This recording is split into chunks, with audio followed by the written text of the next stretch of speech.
Happy Valentine's Day. We believe that Cyrus has killed at least 5 people. And he's not going to stop killing until somebody stops him.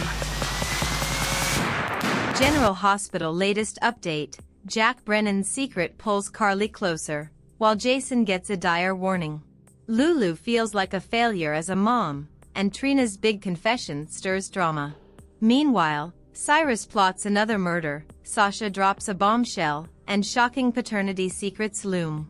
Hello everyone, welcome to my channel. I hope everyone is having a wonderful day. After watching these videos, please hit the subscribe button and give this video a thumbs up. General Hospital. Brennan's secret pulls Carly closer. Jason's final warning, Lulu's mom failure. General Hospital spoilers for Tuesday, February 18th, reveal that Jack Brennan's, Chris McKenna, secret will pull Carly Spencer, Laura Wright, closer while Jason Morgan, Steve Burton, gets a final warning. Lulu Spencer, Alexa Havens-Bruning, will also feel like a failure as a mom, so here's what viewers can expect in Tuesday's show. For starters, Harrison Chase, Josh Swickard, will call out to Brooke Lynn Quartermaine, Amanda Setton, and let her know there's room for 2 in the shower, but she may be too distracted by her guilt to join him. However, Chase will ultimately deliver a grand gesture that touches Brooke Lynn's heart and could lead to her deciding to spill about her firstborn's adoption. At the Savoy, Portia Robinson, Brooke Kerr, will push Curtis Ashford, Donnell Turner, for a hint about something, so he may be cooking up a Valentine's Day surprise of his own.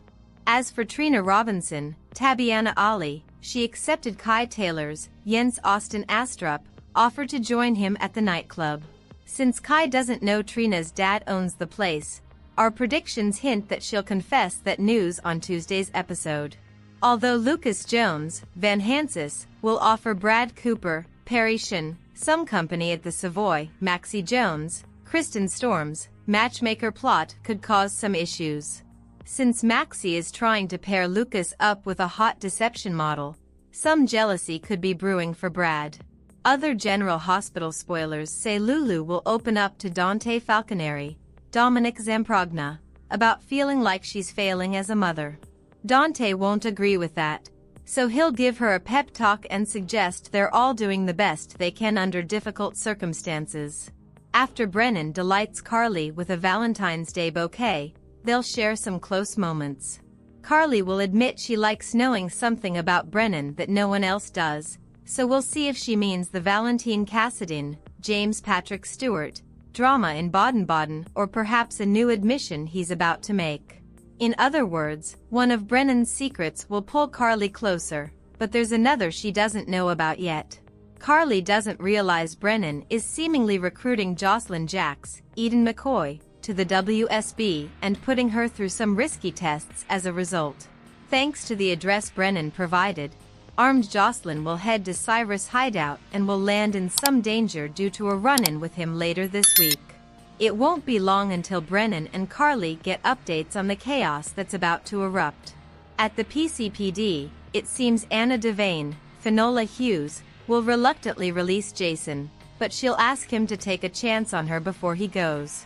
Although Anna will urge Jason to stay away from Cyrus and give her an opportunity to bring him down legally, Jason may not be willing to do that. Tuesday's General Hospital episode will also mark Guy Wilson's first airdate as a temporary Lucky Spencer recast, so stay tuned to watch him fill in for Jonathan Jackson. General Hospital spoilers say Cyrus will show up on Elizabeth Baldwin's, Rebecca Herbst, doorstep soon, which should put Lucky in the middle of the mayhem and may put his life on the line. Today's next update, Elizabeth provides Anna with evidence against Cyrus, just as he plans to kill again. Today on General Hospital, Joss convinces Trina to go on a date with Kai. Sunny and Carly discuss whether Jason is the father of Sasha's baby, and Sasha puts on a show for Willow. Sunny shows up at Carly's place to speak with her. She's just getting ready to make Valentine's Day cookies with Donna and asks what is going on. Sunny lets her know he and Ava settled the custody dispute and agreed to split custody 50-50ths. Carly says that's great, so what's really going on? Sunny explains this spare Avery tension between him and her mother, and now Christina doesn't have to deal with the stress of testifying. Carly believes something has changed as he has been set on sole custody for months now. Sunny explains the fire changed the chance of winning the case, according to Diane, plus Ava misses her mom. Carly still doesn't believe that's why he did it. Sunny says someone planted a bomb in his penthouse, and he needs to find out who did it. He can't protect the family if he doesn't know who did it. Plus, he wants to be there for Michael when he gets home. Carly still never thought he'd compromise with Ava. Sunny did it for Avery, who will want to know her mother the older she gets. Is Jason the daddy? Carly shifts the subject to Jason, her fight with Drew, and that he accused Jason of being the father of Sasha's baby. She hasn't been able to talk to Jason about it yet, and Sasha says it's no one's business. She thinks she needs to call him, especially if Jason is helping Sasha like he helped her when she was pregnant with Michael. Sunny suggests they wait until Jason calls them to talk. Carly can't wait, so he asks why she needs to know. She explains she wants to know so she can support him if it's true, or if he's lying, she can back him up. Sunny suggests Sasha may not want anyone to know because Jason has enemies, and she already lost Liam and Brando. He believes they should stay out of it. Carly agrees to wait for Jason to come to her. The big man on campus. At her apartment, Joss looks at the address Brennan's associate gave her and looks it up on her phone's map app. Trina arrives with a bag of groceries and thought that it would be fun to cook together for once. Joss says they never cook, they always order out. As she's unpacking, Trina gets a text from Kai, who asks if she is free tonight. Joss asks what is really going on with this cooking thing. Trina admits this is Joss' first Valentine's Day without Dex, and she still misses Spencer, so she thought they'd spend it together. Joss refuses and says it's time for her to get back out there, and she knows Trina likes Kai. Trina texts Kai back, and he invites her to the hottest club in town, which he scored reservations at. She agrees, so he tells her to meet him at the Savoy and dress to impress. She hates leaving Joss alone, but Joss claims she can use some time alone to study. Joss wonders if Kai knows her dad owns the Savoy. Trina doesn't know. Later, Trina leaves for her date, and Joss pulls out the box with Dex's gun. Drew makes his case to Laura. Curtis stops by Laura's office per her request to speak to him. Laura tells him Drew has a plan for the Esplanade he wants to run by her. He vents about Drew, but assumes she asked him to sit in on the meeting for a reason. She wants his opinion. She tells him that Drew wants to seize Sunny's piers under eminent domain and move the project there. She feels Drew is using this Esplanade to retaliate against Jason through Sunny. Curtis points out that the relocation will drive up transportation costs, and Diane will sue and incur astronomical legal fees for the city. Curtis warns Laura that Drew has changed and is focused only on himself. Laura agrees, and she's questioning Drew's judgment as he wants to bring Jen Sidwell in as a partner, the man who almost killed her son. Curtis is surprised and asks if Laura has talked to Jordan about this. Laura has and says she'll be coming to the meeting. Curtis tells her that he saw Jordan with Jen's the other day, and she seems to be buying what he's selling. Jordan arrives and briefs Laura about her meeting with Jen's, putting Curtis' fears to rest. She feels she can get information about Jen's and his businesses by investigating him, but Curtis thinks it's a bad idea as she's not a cop anymore. Drew arrives and says, "I can tell this is going to be a tough room." Drew makes his argument for moving the Esplanade, which will bring in money for the city and eliminate Sunny's crime organization. He suggests they think about what is best for Port Charles. Do they let Sunny continue his business and let the Esplanade die, or move it and take out crime? Jordan points out that Sunny's coffee business is legitimate, and that would cost people their jobs and the city money to relocate the Esplanade. She also says Sunny would sue them, which would cost the city more. Drew says if he wasn't the one proposing this, would they think twice about moving forward? He says it's something to think of and leaves. Laura, Curtis and Jordan ponder Drew's idea and whether this project is worth the trouble it could bring them. Willow gets more bad news. At the hospital, Felicia thanks Willow for handling one of the more troublesome patients, who happen to love Willow. As they chat, Martin arrives and looks concerned. Martin takes Willow aside and explains his PI has been taken out of the game due to an accident, and he still needs dirt on Michael. Willow reminds him it won't be easy to find, and she doesn't want to use dirt against him as she doesn't hate Michael. She also doesn't think Michael wants to hurt her. She believes she and Michael can come to an agreement about their kids. Martin tells her that's not how divorce works. They are interrupted when Willow gets a call and is shocked to learn her car has been impounded, making a case against Cyrus.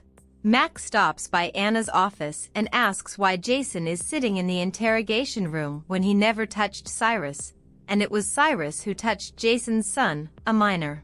He says this case is flimsy, and she knows it. Anna admits she's keeping Jason because he can't kill Cyrus while he is stuck here. Mac admits Jason killing Cyrus would keep a lot of people safe, but Anna says they can't look the other way and let him take out their problem. She wants to bring Cyrus to justice and feels they are getting closer to proving Cyrus is their killer. Liz sneaks into the interrogation room to see Jason. She tells him that she and Lucky believe they have the evidence the police need to put Cyrus away. She says she's going to take what she has to Anna, and he needs to focus on Danny, who is still grieving his mother. She also fears Cyrus won't stop killing until someone stops him. Jason agrees, but doesn't think the PCPD is up to the job. Sasha arrives, and Mac tells her how sorry he is about what Cody did, making a scene about her pregnancy in public. Sasha thanks him, but notes Drew blabbed about it first. Mac asks why she's here, and Sasha says she's here to see Jason. Sasha asks another favor of Jason. Sasha is let in to see Jason, who explains Anna is just holding him to keep him from killing Cyrus.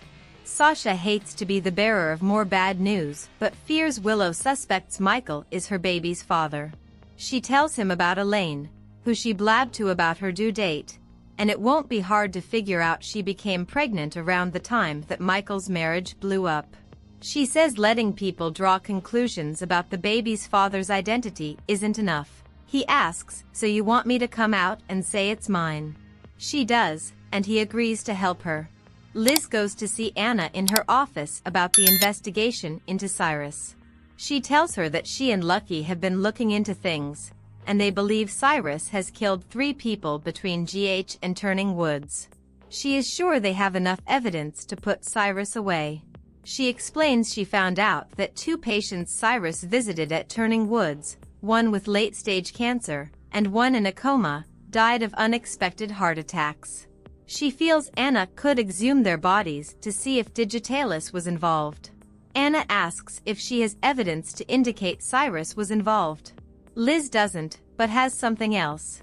Liz says she and Lucky went through Cyrus' trash, and they found 2 boxes and an order for a box of syringes by Paul Damascus.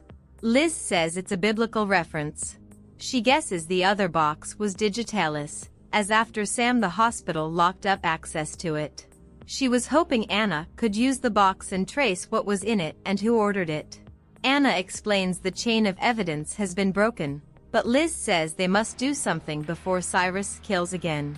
Anna asks Liz to wait, and she'll see if there is a way to arrest Cyrus. Willow arrives at the station and vents to Mac about her impounded car, which she guesses is Tracy's doing. She explains that it has been parked in the Courtemain garage and was recently moved to the street, where it was towed. She now drives a minivan for the kids, but her other car is a hybrid and is special to her.